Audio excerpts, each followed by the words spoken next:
Well, everyone, it seems like the more time that progresses, the more we gotta talk about an older iPhone, which I just talked about the other day, and this one is the iPhone 8.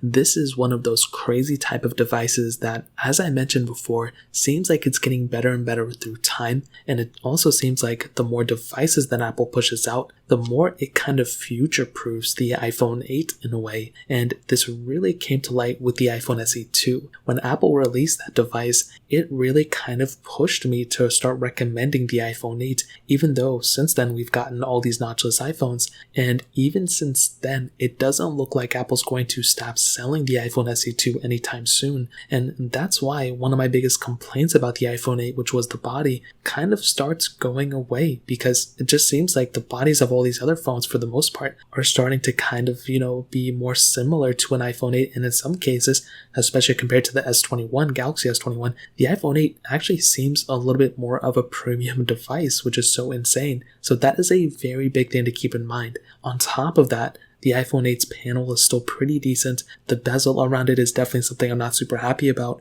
but it really isn't that big of a deal when you all things considered, it's really not that big of a deal. Now on top of that, you have things like your Apple ecosystem, which again is really good, and you also have the performance of that chipset inside of it. Now, of course, when you compare it to the A14, A15 that's about to come out, obviously it's not as great and as fast as it, but still, when I mess with my iPhone 8 and I do a bunch of speed comparisons and stuff, and I do things on my iPhone, 12, there really isn't that crazy of a difference. I'm just being 100% honest. So again, that's another humongous advantage for an iPhone 8. You really don't need to spend too much money to get a really good phone. And this specific device showcases that. I think the iPhone 10 is probably the best bang for buck, but the iPhone 8 is still a very solid phone when it comes down to that. And on top of that going along, the price of this thing, it's not that expensive. You can pick these things up for around like $200, and that in and of itself is another huge advantage for an iPhone 8. You don't have to spend that much money on this device,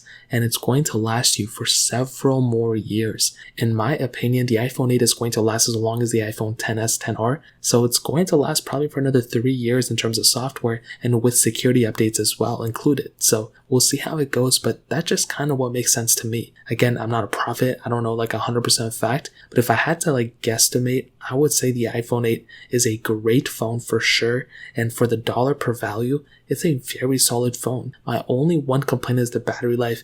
If you can get a battery, case that Apple sells for this thing, I would say go for it. But even then, I think the iPhone 8 is a very good phone still, and to be honest, I would highly recommend you guys to pick it up. If you're in the market, if you need a device, the iPhone 8 is definitely one of those devices for sure that I would probably recommend to you to buy. So that's essentially it. If you guys have any other questions, or if you want to pick one of these things up, links are down in the description. You can get them from there, help support the channel at the same time. Hit the like button, that would mean so much, but definitely hit that subscribe button.